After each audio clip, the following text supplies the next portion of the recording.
It was Thursday morning, April 8th, 2021. It was dark. I was sleeping, just minding my own business. I woke up to the sound of snapping, crackling, and popping. Just so you know, when I wake up, I'm not groggy. I'm sharp as a tack and ready to roll. That's why I immediately thought someone was 2 feet away pouring milk on a bowl of Rice Krispies. But that couldn't be right.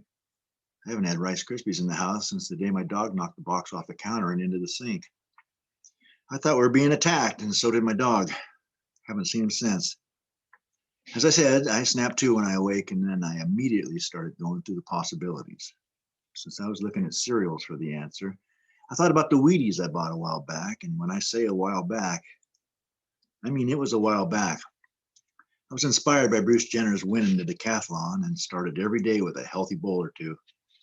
I knew they were fortified, but as soon as I found out that Bruce had changed, I got off the stuff immediately.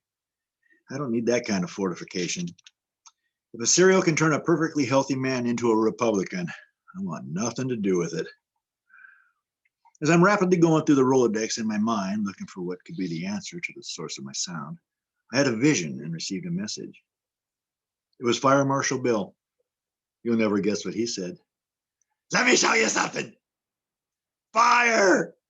It was then that I opened my eyes and saw a fire burning on the floor about 2 feet away. It was about a foot high and wide, so I immediately changed Rolodexes and began looking for possible remedies.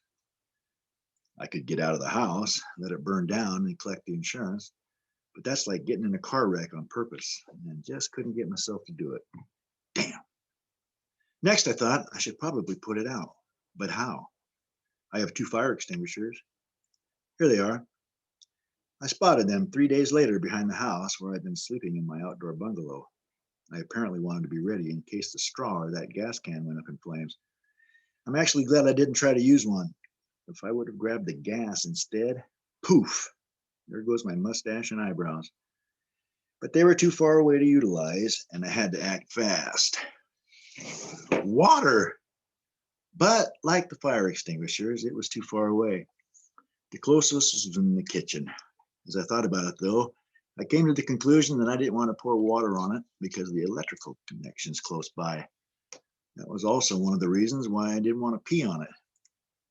You know, electricity will travel up a liquid conductor and zap you dead. Didn't want to get zapped. Plus, what if the pressure was on and I couldn't go? Or I could smother it before it got too big to smother. I knew I had towels nearby that I used to dry off the dogs when they came in from the rain. I went with the smother and grabbed a handful of towels. They may have been a little damp, but they started to catch fire as I covered the flame. I had to get serious about keeping the flame from growing any bigger and becoming impossible for me to control. I grabbed more towels and was able to extinguish the demon. Hero? Me? Maybe. Probably. With my quick thinking, cat-like reflexes, and total disregard for my own safety, I did save a life. Thanks to me, I can keep working on my plan to save the world. I don't know if it'll work, but I'm gonna give it a shot. I opened the window to let the smoke out, and since it was still dark, I went back to sleep. I had no idea what time it was. I still don't.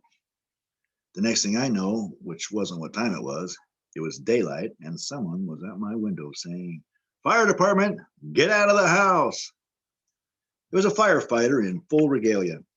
I said, "It's okay, it was a small fire and I put it out." He said, "Get out of the house now."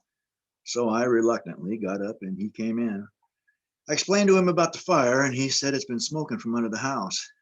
He told me I needed to get some pants on and get out of the house. As I was hemming and hawing about having to go outside, he asked if I'd like them to call law enforcement and have them remove me.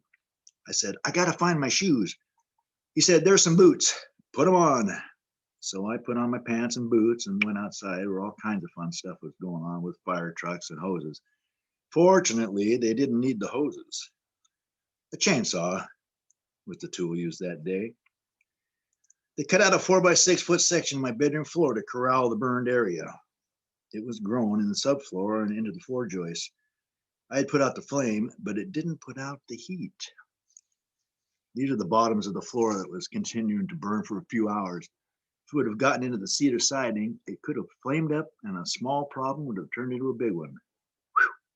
Firefighters rolled up their hoses and went on their merry way. That was actually the first time I'd gone to sleep with the heater on. It was a little buddy, and it was safe. Until a rolled up bunch of coaxial cable that was against the wall somehow ended up in front of it. Did I say somehow? The only other time I blamed my dog for anything substantial was when he ate my homework. Well, there was that Rice Krispies incident. I asked Daisy if she may have accidentally knocked it when she jumped off the bed in the night. She gave me the silent treatment. That's just like pleading the fifth. That's just like saying guilty. What? Yeah, I might have accidentally hit it with my hand since it was that close, but that would be pretty stupid. And since I was tested when I was in the 3rd grade, they told my mom I was a genius. She's dead. Love you, Mom. How could I possibly have done anything that stupid? You don't think somebody was blowing sunshine up her skirt when I was in the 3rd grade, do you? Anyway, when the crime scene investigator came to check out the cause to determine who would be handling the aftermath, the insurance company or the police department, I blamed it on Daisy. It's official. My story checks out. So you're not hearing the account of my fire from an arsonist. Now let me tell you about the aftermath. My chair had started to melt in a couple of places. If that would have flamed up, I would have been in deep doo-doo. I would have had to throw it through the window or drag it to the front door. This is how things were arranged when the fire began. There's only a couple of feet for me to get between my table and my bed. Remember, it was dark and I was shoeless and pantless. I lost my balance. I was trying to situate myself in order to put out the fire, and I fell under my table and into my dresser. On my way down, my elbow took a knob and a handle down with me. Since I was going that way anyway, I thought a nice smear of Type O positive would look nice against a background of fake Italian marble. I ended up with a few tiny scrapes on my tootsies, but smoke turned out to be the devil in the upcoming details. Breathing wood smoke is bad enough, but the plastic from the cable and the chair added a special something to the toxins to what I was breathing. It embedded itself in the walls and floors for me to be exposed to in the days to follow. First, I didn't realize how bad it was.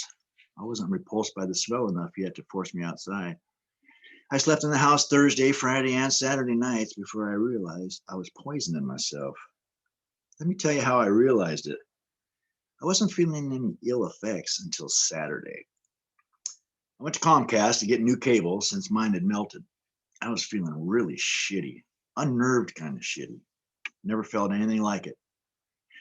When I fell, I slammed down hard on the floor on my back and bruised it pretty good. I found out later, right about in the middle. My face started feeling funny that morning and my eyes were twitching. It felt like it was connecting with my back and I had done something to a nerve.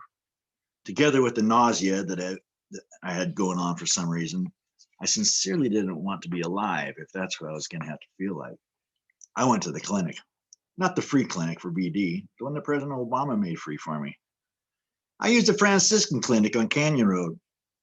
I was the accounting manager for the health system's pulmonary doctors a few years ago. That's when I decided to be an MBA, monkey business administrator. But that's a whole nother episode. So I masked up and walked into the clinic.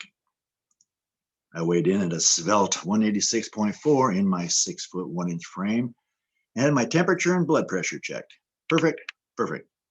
Marvin, the ARNP, Advanced Registered Nurse Practitioner, came in and checked me out. I had a big bruise in the middle of my back, so he had the radiologist take some x-rays. All good. He told me I'd be better in a couple of days.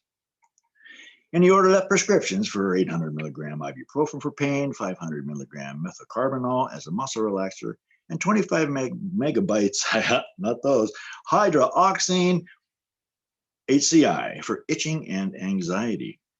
The first two made sense, but the itching and anxiety one was odd. And I said to Marvin, so you know what's going on, right? He said yes, and that was good enough for me. I went on my merry way, filled the prescriptions, ate one each, and went home.